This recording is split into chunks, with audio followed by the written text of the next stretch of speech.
Good morning, CSL family. So glad you're here today. We're going to get started. It's a beautiful day here in Boise, Idaho on Super Bowl Sunday. We've got the Chiefs versus the Eagles. Of course, we got many hours until that starts. And I know that's what's on a lot of our minds.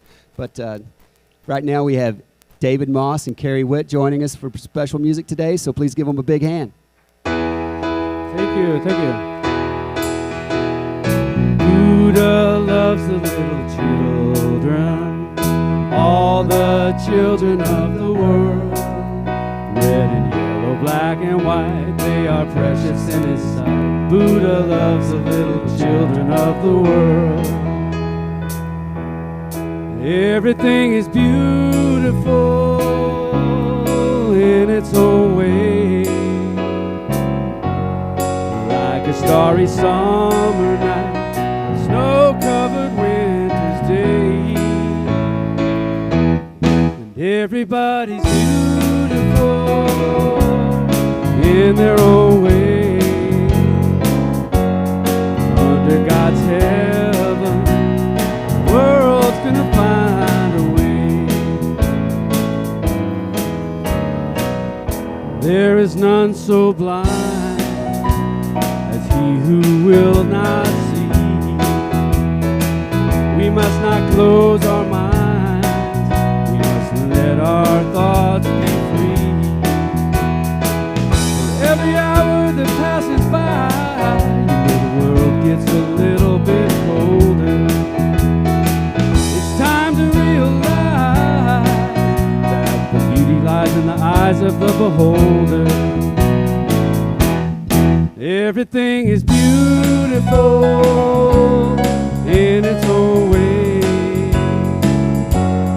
like a starry summer's night, a snow-covered winter's day. Everybody's beautiful in their own way. Under God's heaven, the world's gonna find a way. You shouldn't care about the length of his hair or the color of his skin. Don't worry about what shows from without, but the love that shines from within. We're gonna get it all together now. Everything's gonna work out fine. Just take a little time to look on the good side, my friend. It's all gonna be in your mind. Everything is beautiful in its own way, like a starry summer night, a snow-covered winter's day. Everybody's beautiful in their own way. Under God's heaven, the world's gonna find a way. All right. Everybody's beautiful in their own way. Good morning. Well, welcome back from Nashville, Tennessee. We have David Moss and Carrie Witt with us this morning. Woo! And they just came back from an amazing trip to Nashville, where they recorded and they did all kind of amazing things. So I hope that you'll stay after church and get some coffee and some cookies and ask them all about their trip. It was exciting. I followed you every day on Facebook. It was just the most exciting trip. Don't you love Nashville? Although it was pretty cold, wasn't it? It was colder than normal, yeah, in Nashville. So good morning and welcome to the Center for Spiritual Living here in Boise, Idaho. I'm the minister, Jackie Holland, and it is my honor, my privilege, my pleasure to welcome you. For those of you who are at home watching us on YouTube Live, thank you for being with us this morning. For those of you who are staying home to cook for the Super Bowl, shame on you. No, kidding. If you are, I just know you're watching us. I just know that you are. And we are so delighted to have all of you who are here in the sanctuary with us this morning. Thank you. Thank you for being here. It's an honor to be here on the, let's see, when is Valentine's Day? It's Tuesday? Okay, 2 days from Valentine's Day to talk about love with you this morning. And you've already heard the beautiful sound of David and Carrie straight back. I mean, you've not been back very long, so I know they've still got jet lag, but they're with us this morning. Let's give them a hand, Moss and Witt.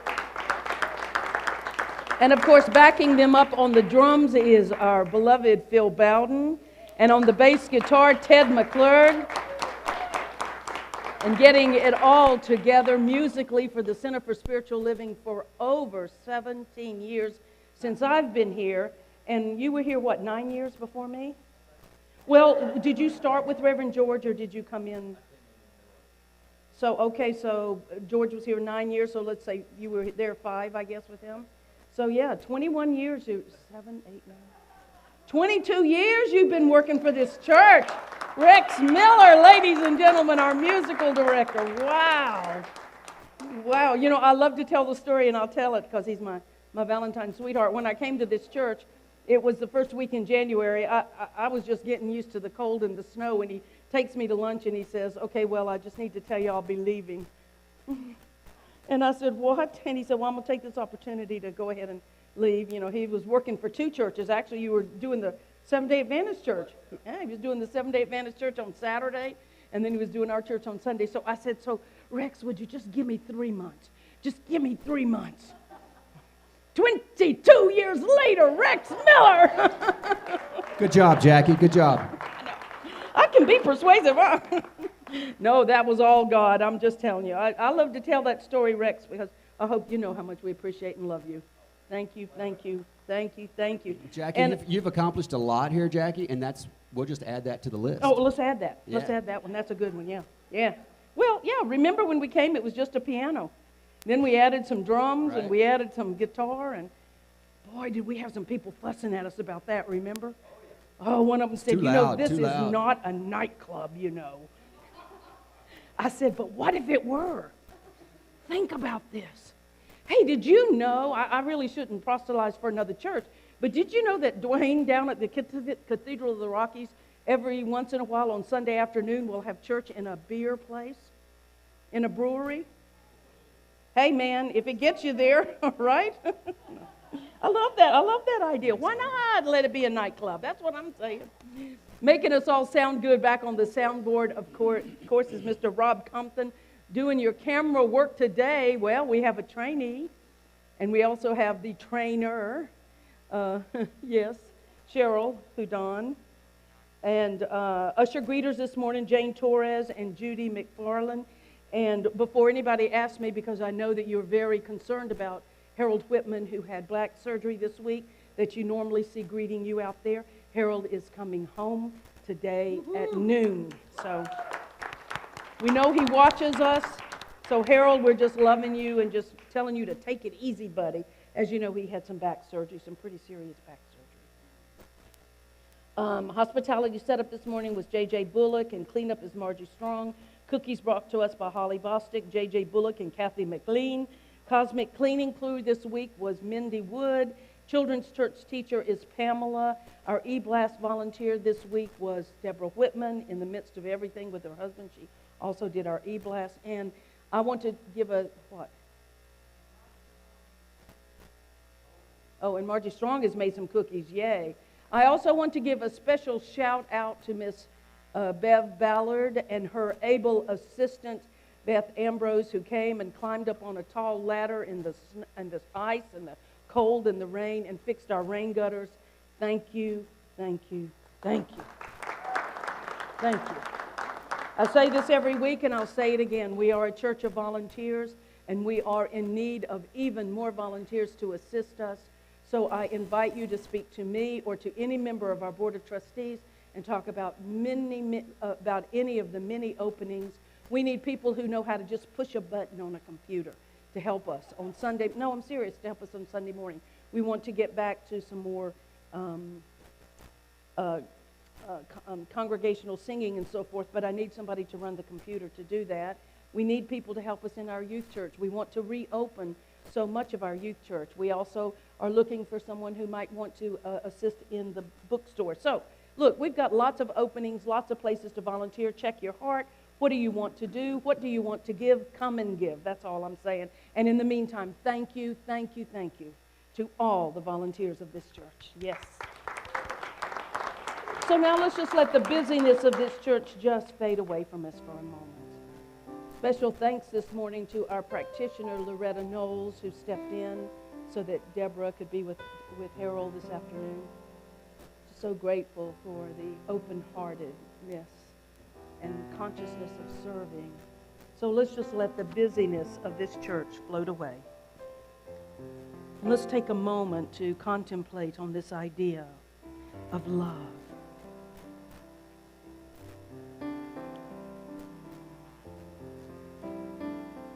Just take a deep breath in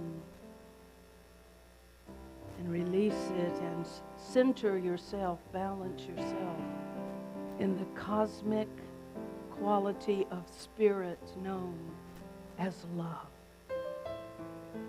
Agape love, unconditional, always accepting, always loving. That part of spirit that shines so brightly in all of us. Love. The love that brought us to planet Earth. The love that anchors us here.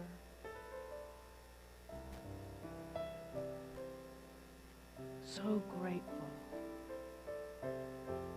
for the special honor and privilege we have to be love.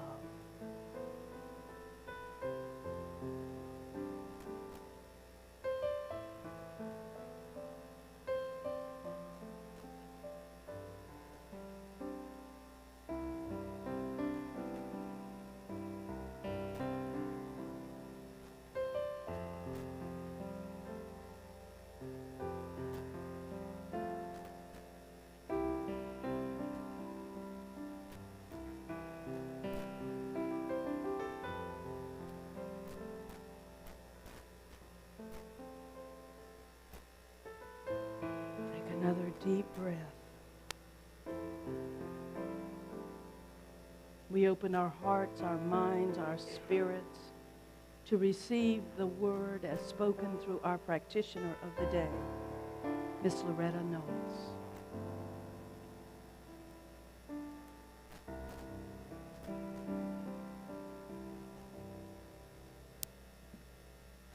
It is my honor to introduce Kathy McLean, who will light the world religion's candles from the Christ candle.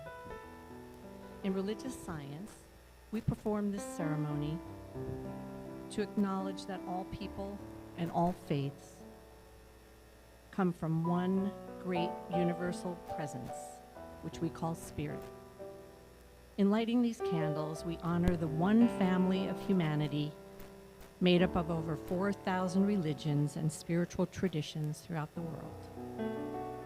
We light the first candle for the Baha'i, who believe love is the breath of the Holy Spirit, inspired into the human spirit. Love is the necessary tie proceeding from the realities of things through divine creation. We light the second candle for Islam. The Prophet Muhammad is reported to have said, "You will not enter paradise until you believe, and you will not believe until you love one another." We light the third candle in honor of Christianity. Christians believe that God is the source and essence of eternal love. Whoever does not love does not know God, because God is love. We light the fourth candle for Judaism. The Hebrew words for love are sometimes rendered in English as loving kindness or steadfast love. The fifth and final candle honors New Thought, believing the essence of love, while elusive, pervades everything, fires the heart, stimulates the emotions, renews the soul, and proclaims the spirit. Let us quiet our minds and open our hearts to the message being sung by David Moss and Carrie Witt.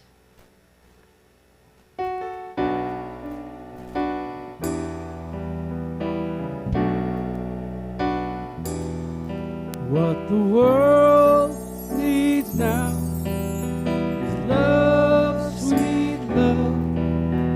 It's the only thing that there's just too little of. What the world needs now is love, sweet love. No, not just for some, but for everyone. Lord, we don't need another mountain. There are mountains and hillsides enough to climb. There are oceans and rivers enough to cross, enough to last until the end of time. What the world needs now, love, sweet love. It's the only thing that there's just too little of. What the world needs now is love, sweet love.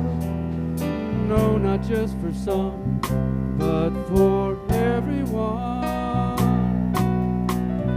Lord, we don't need another meadow. There are cornfields and wheat fields enough to grow. There are sunbeams and moonbeams enough to shine. Oh, listen, Lord, if you want to know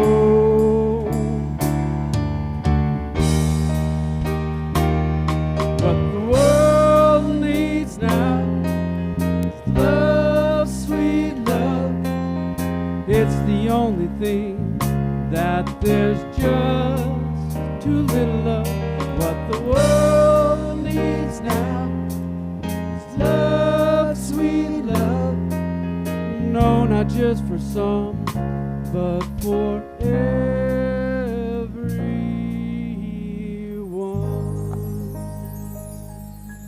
So let us pray by closing our eyes and opening up the heart completely and allowing in the greatest possible awareness of love's presence. Coming into the awareness that love truly is all that there is. This love that is divine love. This love that was with us before we even took our first breath in this incarnation. This love that goes on and on and on forever and beyond that. And this love that is in me is in each and every one of us. We are connected to each other, heart to heart. And as the words of this song remind us that it is ours to do, to extend love to the world, seeing love in all the places that seem to be hiding love, calling for love, all the places where it's obvious, pouring forth the love that is given to us freely by the divine. And I bless this day, this moment, knowing that all of these beautiful beings have come together, these volunteers, these expressions and extensions of divine love, to share this love together in community. And I especially pour a blessing to our beloved Reverend Jackie Holland, knowing that it is this divine love that speaks through her today. And for all of this, gratitude wells up from the ground of all being as I release this word into the law. And so it is, amen. Put your hands together for David Moss and Carrie Witt. The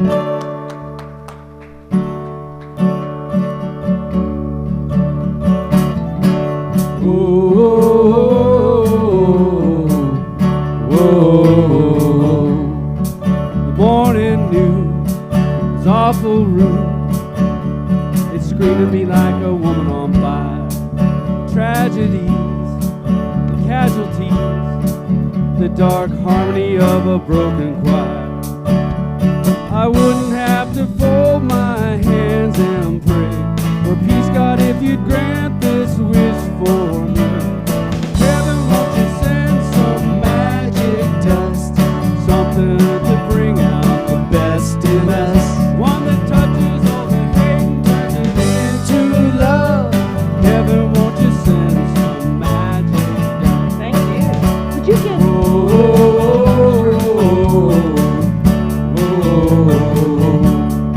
Sprinkle our eyes till we're colorblind. Children of the same playground, we'll love like kids and get a grip on what this life is all about. Give us the wisdom of the young. We'll fight our wars with water guns. Heaven, won't you send some magic dust, something to bring out the best in us, one that touches all the hate and turns it into love. Heaven, won't you send some magic dust? Oh, oh, oh, oh, oh. Sing sha-la-la, sing sha-la-la. Oh, oh, oh, oh. We bleed for Allah or a greenback dollar. With word-shaped swords we murder Christ. We stand on stones, the ones we've thrown, 'cause we're too weak to reach the light. Open your hands and heal the sick. The power of love ain't no parlor trick.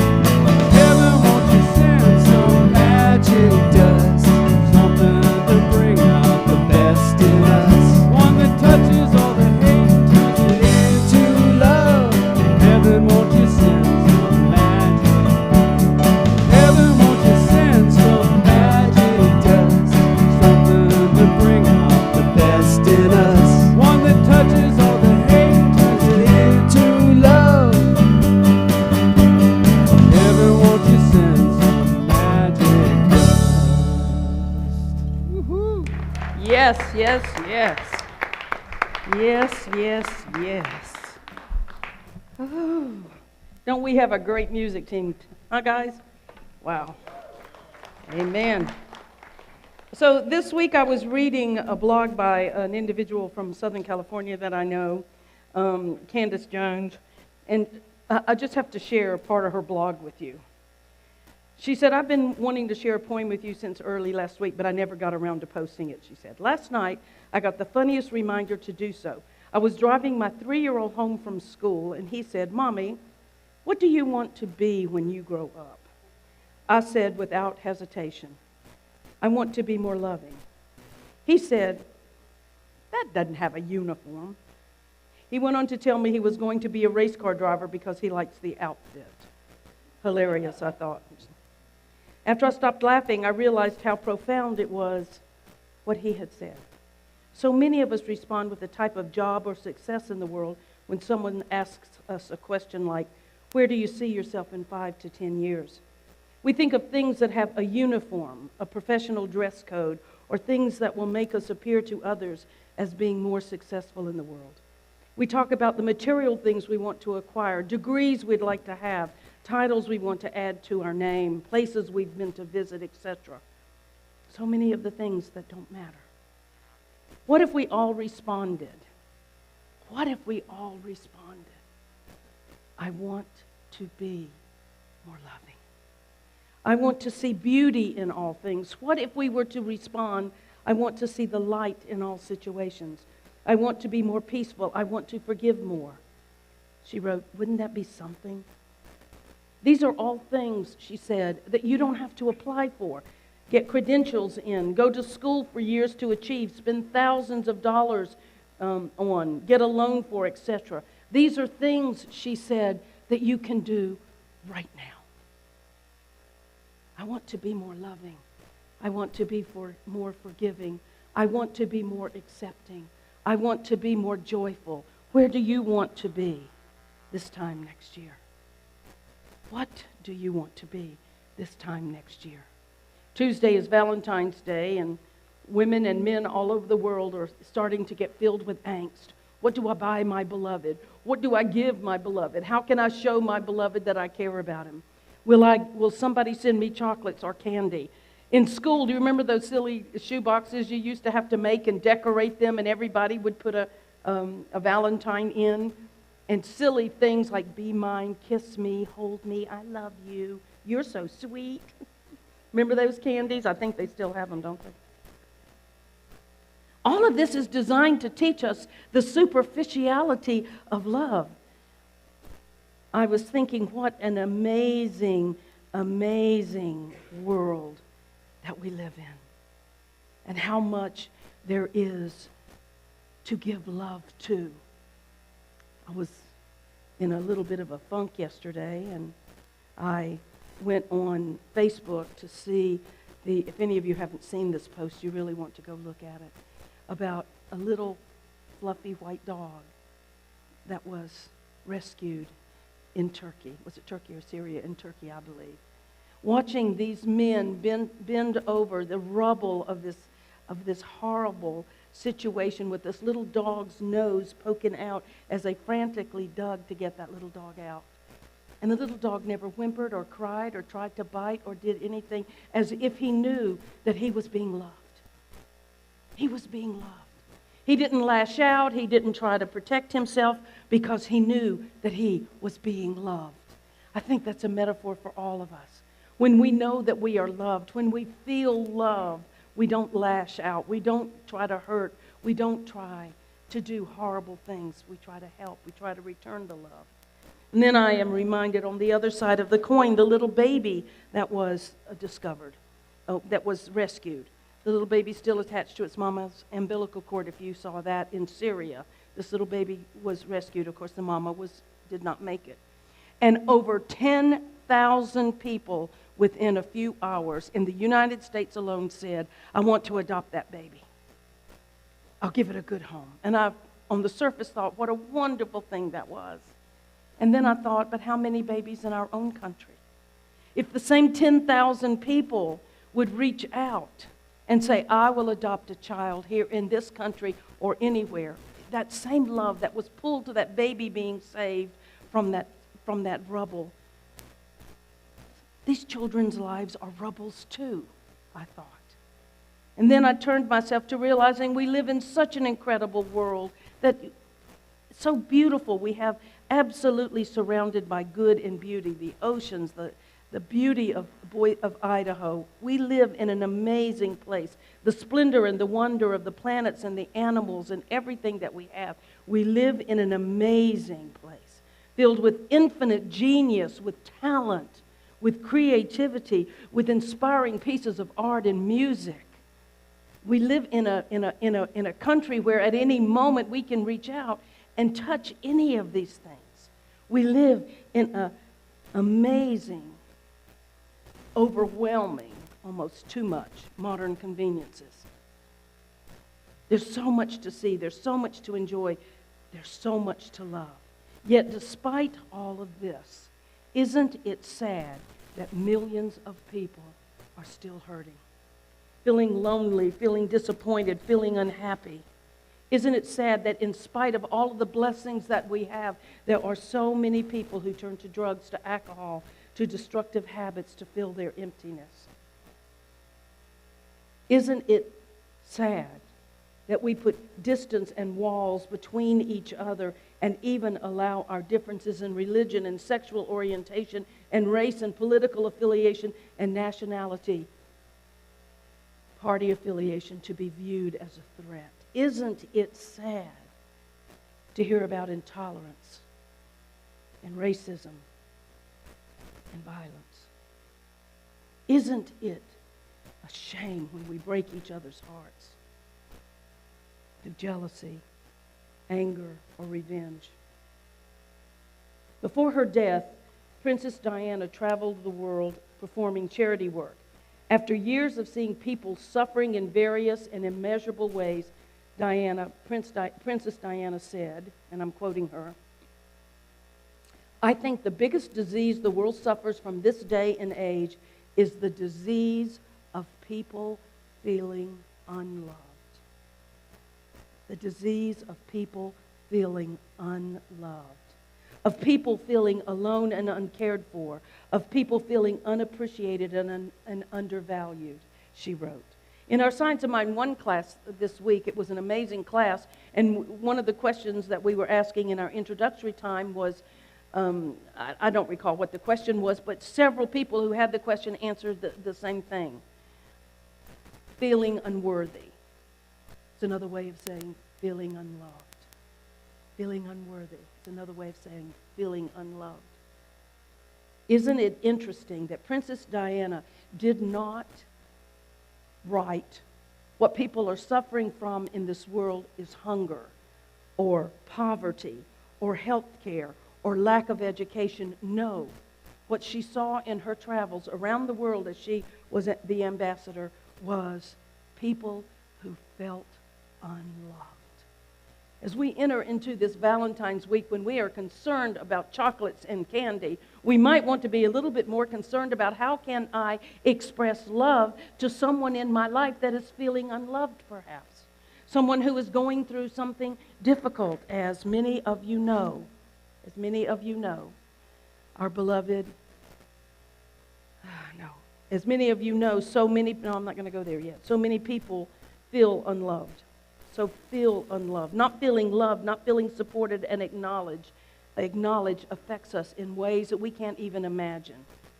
When we don't feel valued and appreciated, we tend to shut down. We tend to close off. We tend to withhold, not only from expressing love, but even from receiving love and letting love in. When we don't feel appreciated and loved, we shut down. Is there anybody in here that can identify with that, other than me?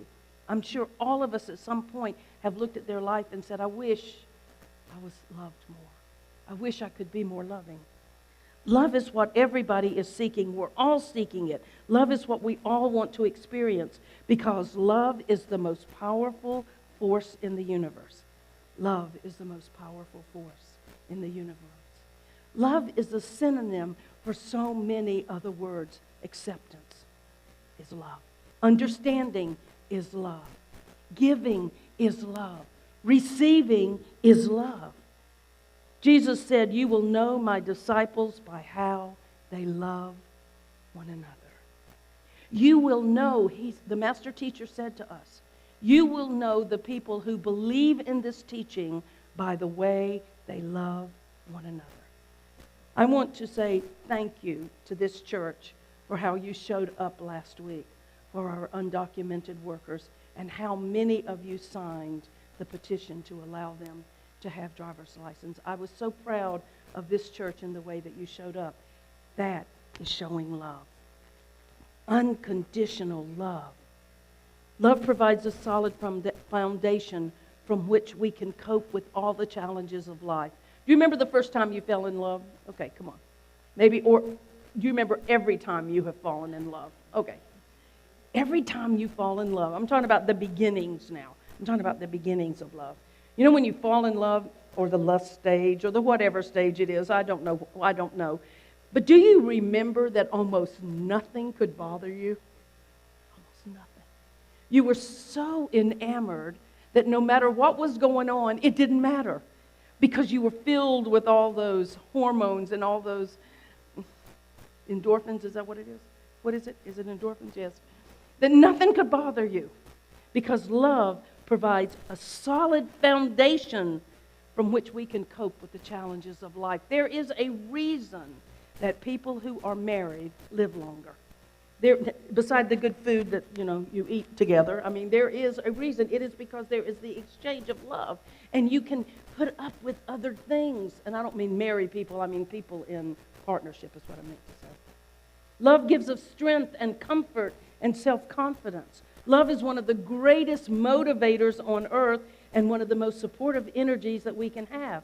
No matter what you're doing, whether it's starting a new business or overcoming an addiction or going through a very difficult situation, just knowing that there's someone in your life who cares about you, who loves you, who's there to support you, can give you strength and inspiration and the drive to make it through any difficult situation. As a minister, I can tell you that when people come to me for counseling, many times I can tell The people that will make it through the quickest are those who are in relationship where they have the support system to help them. The support system. So the desire that feeds everything in our life is to keep that love energy continually flowing in our lives. So you're not depleted.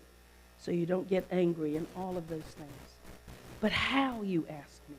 How can we learn to love and be loved without hurting ourselves or others? How can we do it? Well, according to the book I was recently reading on love, there are 3 steps. The first thing is to recognize our own inner woundedness. First, we must recognize our own inner woundedness. We have to look at those unresolved issues that we're holding on from our childhood or from the past. We've stuffed them down. We've tried to let them go, but often they subconsciously still control us. These wounds, unrecognized and unexplored, will hurt us in unhealthy ways. And they will turn up in our life. I can tell you this from personal experience about myself, as being needy or manipulating people for attention or trying to control everybody around us. Sometimes even being mean or unkind, until we have dealt with those unresolved issues in our past. And how do we do that? We forgive. We forgive. We look at the wounds in our past, we look at our woundedness, and we ask, how is this benefiting me by holding on? In religious science, we teach that forgiveness is one of the greatest gifts that we give ourselves. We let go, we release, we forgive. The parable of the lost coin in the Christian Bible in Luke 15:8 is a very interesting story about this. And Jesus told the people this story. He said, when he told the story, he said this, What will a woman do if she has 10 silver coins and loses one of them? What will she do? If you had 10 pieces of silver and you lost one of them, what would you instantly do? Well, if you lived in that time, you'd light a lamp, or in today's world, you'd get out your smartphone and you'd turn on your flashlight on your smartphone, and you'd start to look for it in every nook and cranny until you found it, right? But if she couldn't find it, what would she do? What would you do? Well, you probably wouldn't do this, but what she did was call in all of her neighbors to help her find it. And when she found it, she called her neighbors in to rejoice with her, to be glad with her. Now, this parable is a lot more personal and profound than we think. It's a nice little story about a woman losing money, finding it, and celebrating it. In the Christian Bible, the word 10, the number 10 represents wholeness, all of the blessings and the gifts that God has given us. The lost coin represents that part of us that feels lost and wounded, lonely or abandoned. Though we might have 9 great things in our lives, it's that one thing that we've lost that will haunt us. That one thing will get all of our attention and can prevent us from enjoying the rest of our blessings. On Sunday after church, if 20 people walk up to me and say, "Wow, great talk, Reverend Jackie," and one person walks up and says, as they often do, "Not so good today, wasn't for me," what is the one thing I remember the most all week long? What is the one thing I ruminate on and try to figure out? Not the 9 or 10 people who told me how great it was and how it changed their life, but the one person who said, "Not so good, not for me today." This is what we do. So what we have to do is we have to light a lamp, using our smartphone, I suppose, which represents the illumination of God, and we have to find that lost part of ourselves, that wounded part of ourselves, and we have to let it go. We have to ask ourselves, what's missing? What's triggering these feelings that I'm not worthy or good enough to be loved? What part of my past am I still holding on to that is preventing me from being the light of God that I know that I am? What are those triggers in my life? And then we have to let it go by doing the inner healing work to release it. Now, I'm not telling you this is easy. I'm not going to lie to you today. This is very, very hard. But the first thing that we must do to bring love into our life and be that place of love for ourselves and for others is to seek our woundedness. Look at the places in our life where we have been wounded.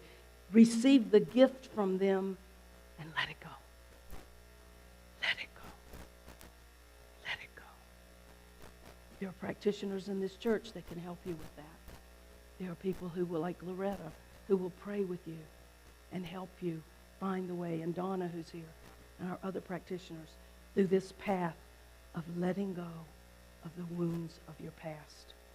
The second thing we have to do is to consciously make a commitment to express love in our lives.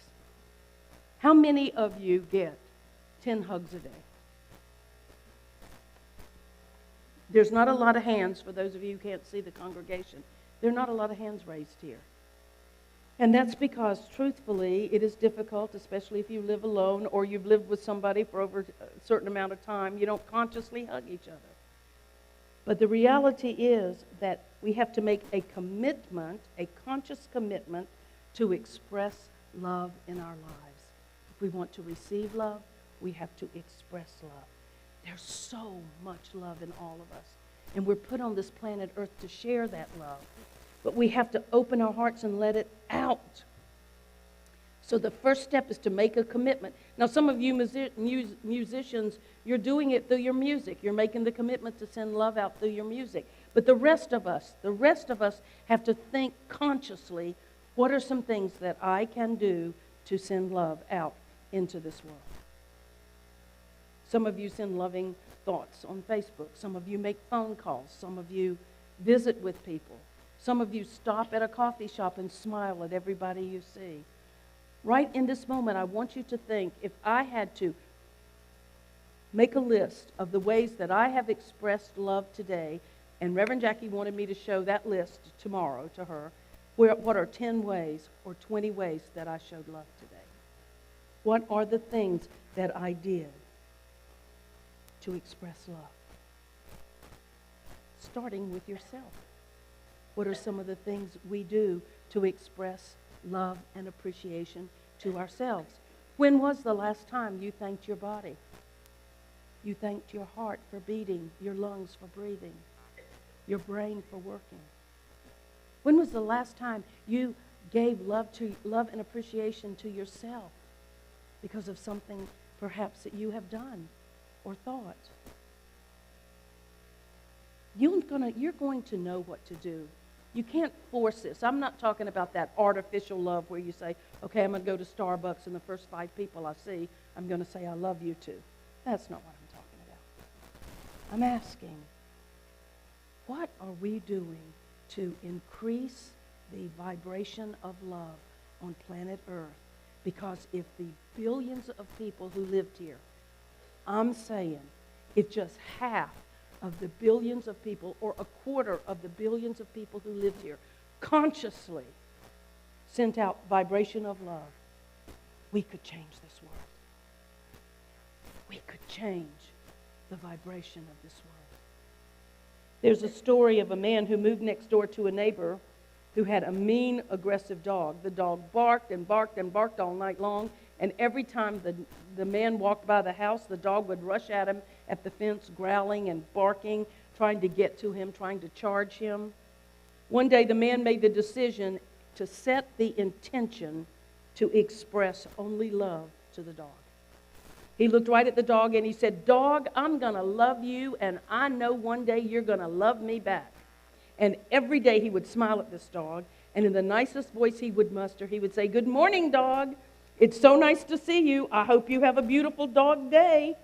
And then as the dog rushed to the fence, the man would just keep talking to him.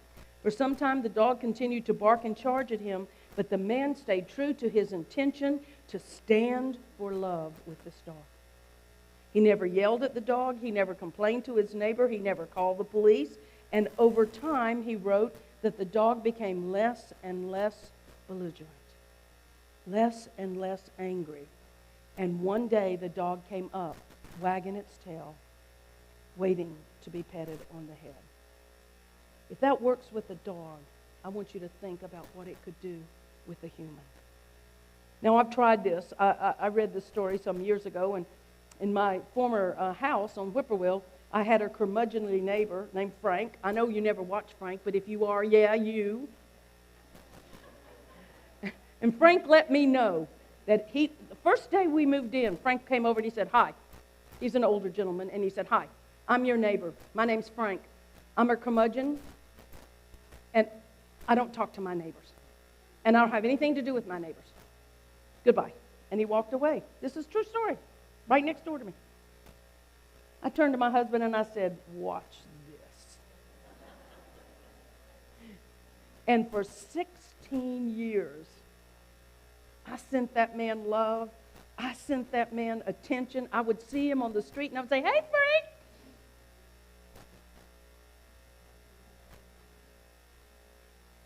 I said, oh. I tried 16 years. I would send light and love. When the pandemic came, because they were a little bit more elderly people, I went and knocked on the door and stood way far back, and she answered the door, and I said, listen, I'm going to the store. Do you guys need anything? No. So she's just as curmudgeonly as he was. But anyway, the day I was moving out of my house, when the moving company came over, Frank came over and said, hi. I said, hey, Frank. And he said, moving? I said, yes. He said, good.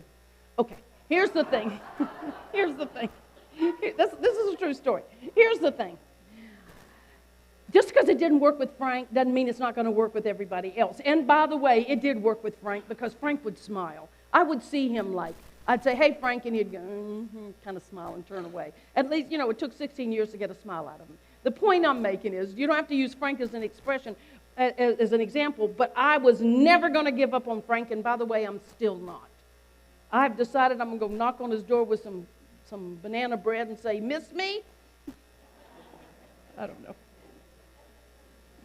Is there anybody in your life that's barking and growling and rushing at you? Is there anything in your life that's barking and growling and rushing at you? Maybe it's a disease, an illness. Maybe it's a situation at work that isn't working. Maybe it's a belief system that keeps growling at you and barking at you. And I'm asking this question, are you willing to take a stand for love no matter what it is? No matter who it is? No matter what is going on? And it's hard. I know it's hard.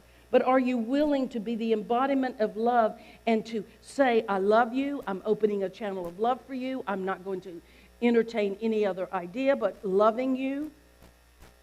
That is what I stand for. No matter what that individual or that situation is doing. Are you willing to set an intention that no matter what they do or say, you will send them love? Sometimes I would yell over the fence at Frank, Frank, I need some help. I don't know what to do about these tomatoes. And he would say, look it up on Google. Frank's almost 100 years old, by the way, and he still has his own garden. Really. And still I decided I would keep sending that man love. Keeps getting that. I think he must have had a bad experience with a neighbor sometime, don't you think? Or maybe he just thought we would, who knows? So what about making a stand for love? Making a stand for God in you. Making a stand for the transformation of whatever situation is growling and barking at you. What about doing that? What about taking time to give back to those people in your life that you've been taking for granted? I take so much for granted around this church, and every week I try to say thank you, and I know I don't say thank you enough, and I try, but what if we realize that the people closest to us that we actually need to cherish and say, I love you, I appreciate you, I believe in you. And those are the people that are the closest to us that we do not do that very often. A wise physician once said, I've been practicing for 30 years, and I have prescribed many things, he wrote, but in the long run, I have learned that for most of what ails the human race, the best medicine is love. When someone asked him, but what if that doesn't work?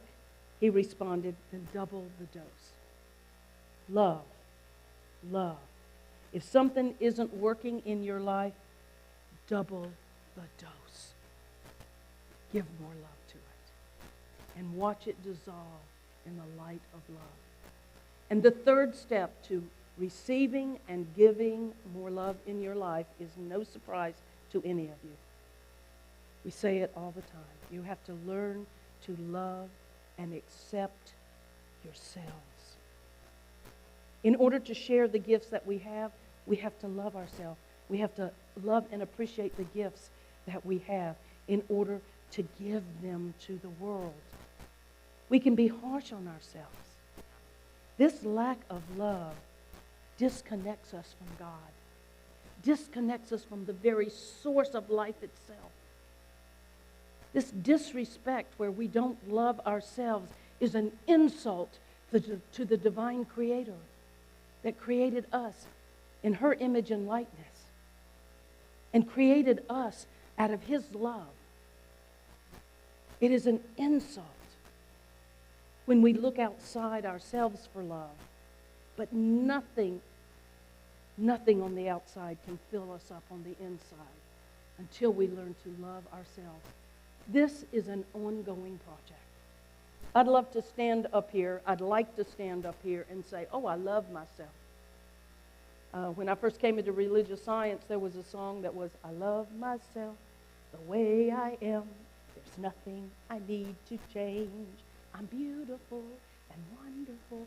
And I would sit in the sanctuary and go, oh, how can anybody sing that? I mean, it just felt so wrong to me to be so egotistical about, I love myself the way I am, and all I could think of was, not me. I got this to change and that to change and this to change, and until I got it. It's not about waiting until we've changed. It's not waiting until we've done the things we think we need to do. It's about accepting ourselves right now, just the way we are, just as we are in this moment, and recognize that these are the decisions I'm making in this moment, and I change every moment that I grow and learn. I grow and learn in God, and I change more and more and more. So it's about accepting that right where I am is okay for this moment. For this moment. And if we are struggling with something, we have to stop, get quiet, turn within, experience the power and the presence and the love of God that is our very life, and allow ourselves to be healed and to accept ourselves. The great philosopher Snoopy once said, life is like a 10-speed bicycle, and most of us have gears we never use. And I think that's true. And the greatest gear that we underuse is love. Is love. Jesus, the man whose teachings we follow in this church, we call him the master teacher. We call him the man who came to show us and to teach us how to be.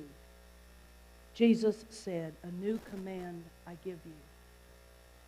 Love one another.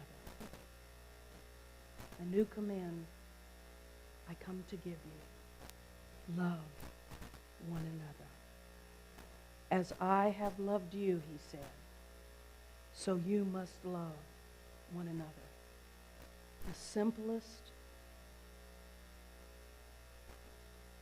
commandment on planet Earth.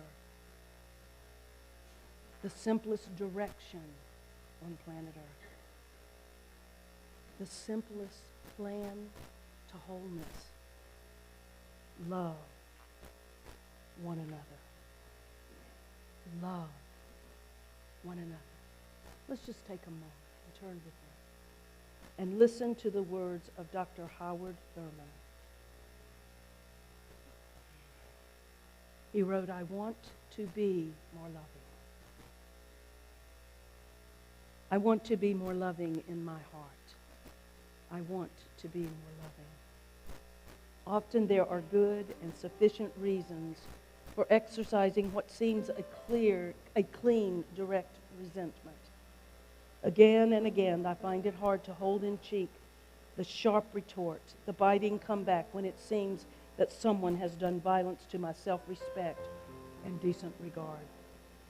How natural it seems to give as good as I get, to take nothing lying down, to announce to all and sundry in 1,000 ways that nobody can run over me and get away with it. All of this is a part of the thicket in which my heart gets caught again and again. Deep within me, I want to be more loving in my heart, to glow with the warmth that will take the chill off a room which I share with those whose lives touch mine in the traffic of my goings and comings. I want to be more loving. I want to be more loving in my heart. It is often easy to have the idea in mind, to plan to be more loving, to see it with the mind and give assent to the thought of being loving. This is crystal clear. But I want to be more loving in my heart. I must feel like loving. I must ease the tension in my heart that ejects the sharp barb, the stinging word. I want to be more loving in my heart. So with unconscious awareness and deliberate intent, I shall be a kind and a gracious human being.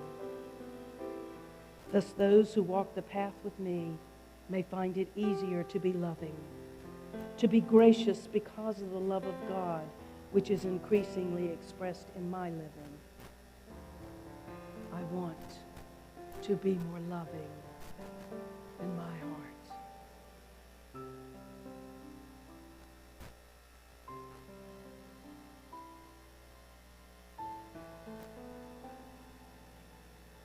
"10 ways a day." That's all I'm asking. 10 ways to express the loving in your heart.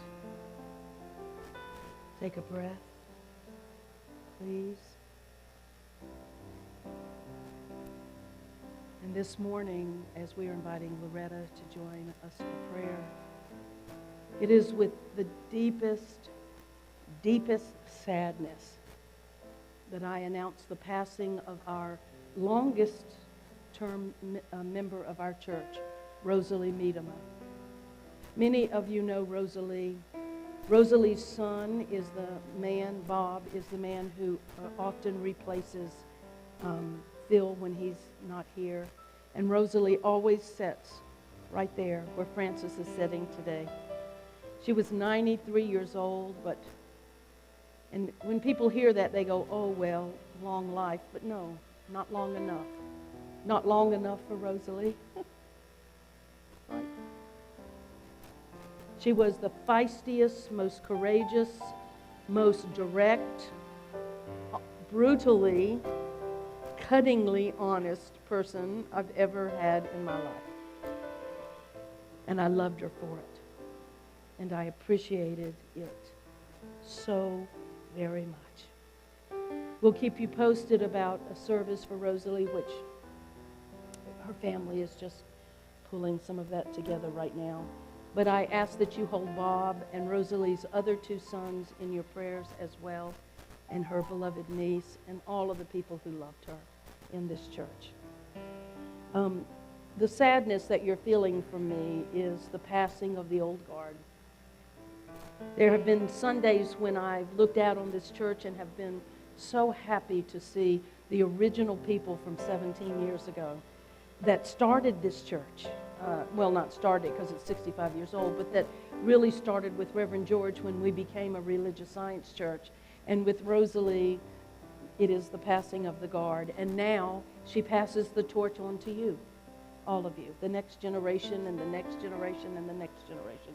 But you can cut a little of that brutal honesty. It'll be all right. We are also this morning holding our beloved Harold Whitman as he's getting home in just a few minutes. Well, he's probably home now. Harold had some very serious back surgery this week, and he is recovering beautifully, and we know it's going to be successful. We are holding Kayla and Jeremy and the entire family in our prayers, and every single person that has requested prayer in this church, we're holding you. And I don't even know who the teams are that are playing in the Super Bowl except Philadelphia. But I bless both those teams as well that are playing. Who's the other team? Huh? Kansas City. Oh, the Kansas City Chiefs. Oh, I thought they had to change their name. Okay, anyway. I'm holding the Kansas City Chiefs as well. Sort of. I'm just saying. Let's just take a deep breath and let us pray. Together, let's turn within, close our eyes, close these human eyes, and lift up that spiritual eye to the highest vantage point of consciousness, the highest mountain peaks of consciousness, and see what is absolutely and totally true. That God is this brilliant, infinite, eternal presence permeating every aspect of creation, every point in space. God is, and it pours forth its eternal love, its perfect life, its wholeness, peace, and harmony, its wisdom. And I know that this presence, this power, this Alpha, this Omega is right inside of me. It is vibrating every fiber of my being with an awareness that there is a pattern of perfection in me that has never, ever been touched by disease or poverty, by a lack of love, because truly there is only God, and God in me is revealing itself as this perfect wholeness, this perfect life, this divine love. And what I know from myself, I claim and accept for each and every one of us right here, right now, that we are all one, that God, the infinite, the eternal, is inside each of us, healing into wholeness. Everyone who is calling forth a wholeness opportunity.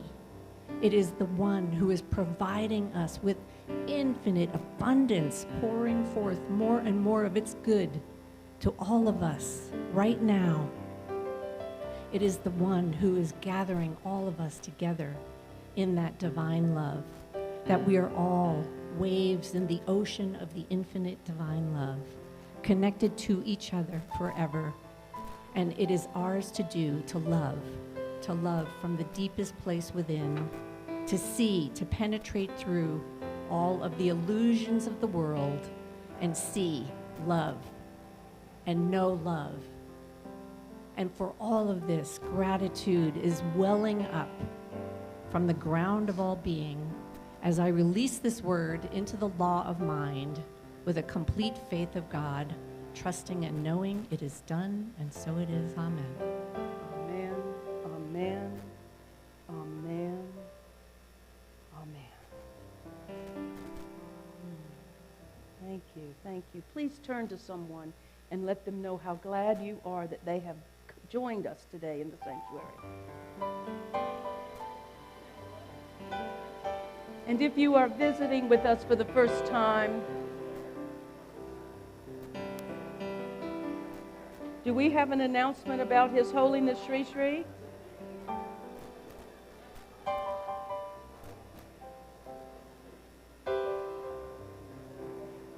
Thank you, thank you, thank you, thank you, thank you. So, I see that you're back in town. Do we have an announcement about His Holiness? Is Sri Sri coming to Boise? He might be coming this April? Wow. Boy, we got lots of work to get ready for. We're talking about His Holiness Sri Sri Rabbi Shankar.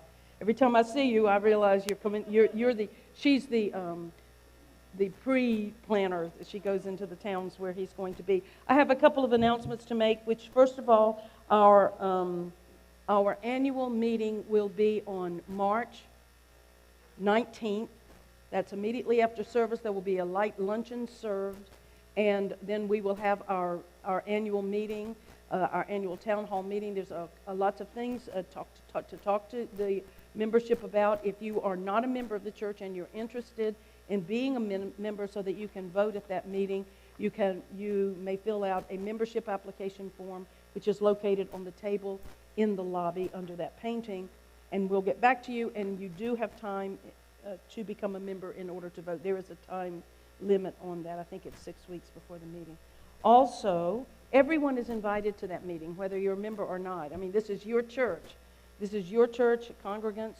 We want to hear from you. There will be a period during that meeting where you can express anything that you want to talk about the church. And also, for those of you who have received your contribution report for 2022, you will notice that at the bottom it says to you that we are going to have the meeting. And if there is anything specifically that you would like to have covered in that meeting as it relates to this church, please let me know.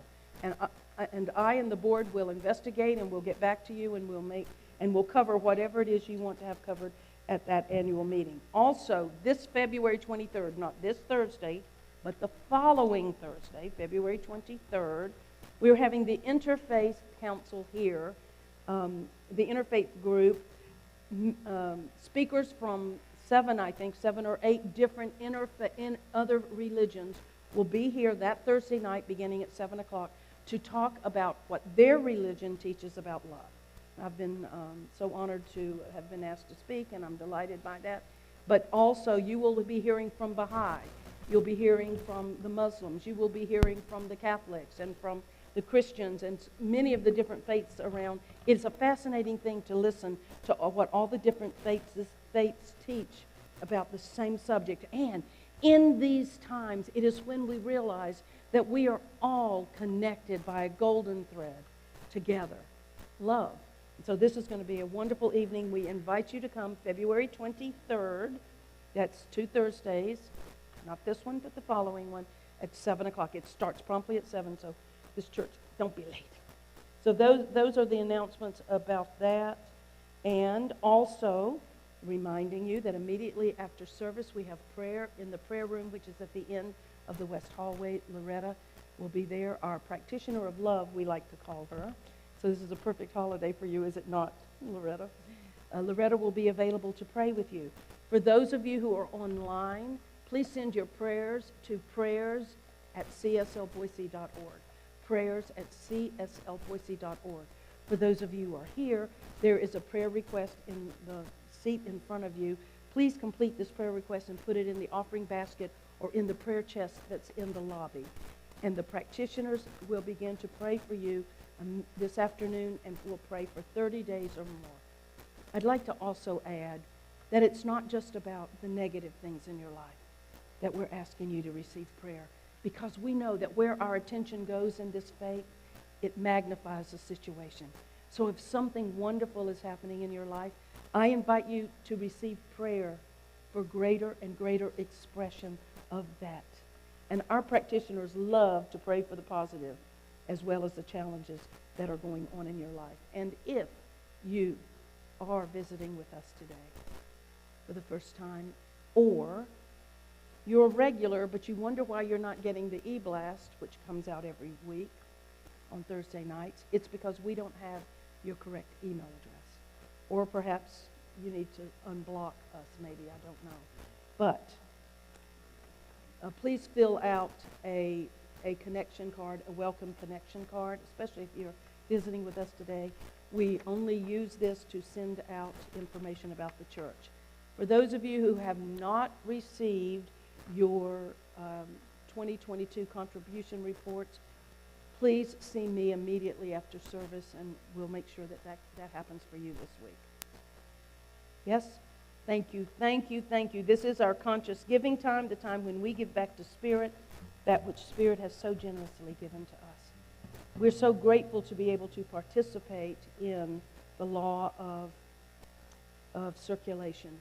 As you know, 5% of your donations that are given to this church go back into a 501c3 in our community. However, this month I'm going to be asking your board to contribute to the Syrian-Turkey rescue, that perhaps your money combined with other monies can make a difference, especially for the children that are being impacted by this. So please remember that 5% does make a difference in the world, and the balance is used to further the ministries of this church. So we are deeply grateful. Please take your gift, your offering in your hand, or hold your hand over your heart and say with me, divine love as me blesses and multiplies all that I am, all that I have, and all that I circulate. And so it is. Amen, amen, amen. Hit it. Love, love, love.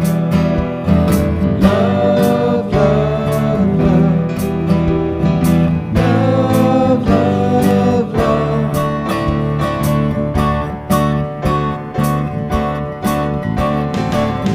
Nothing you can do that can't be done. Nothing you can sing that can't be sung. Nothing you can say, but you can learn how to play the game. It's easy. There's nothing you can make that can't be made. We only have one pot. No one you can say that can't be saved. Nothing you can do, but you can learn to be There's a lot of people you. here. It's easy. All you need is love. All you need is love. All you need is love. Love. Love is all you need.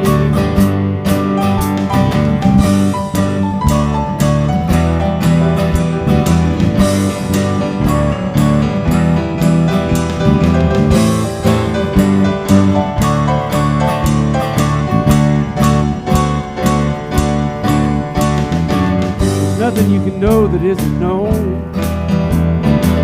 Nothing you can see that isn't shown. Nowhere you can be that isn't where you're meant to be. It's easy. All you need is love. All you need is love. All you need is love. So love. Love is all you need. All you need is love. All together now. All you need is love. Everybody. All you need is love. Love. Love is all you need. Love is all you need. Love is all. Love is all you need. Love is all. Love is all you need. Love is all. Love is all you Love is all. need. Thank you so much. And everyone, please stand. May we go in the light, as the light, and with the light. May the long-time sun shine upon you. All love surround you, and the pure light within you guide you on your way. Have a wonderful week filled with love.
Thank you.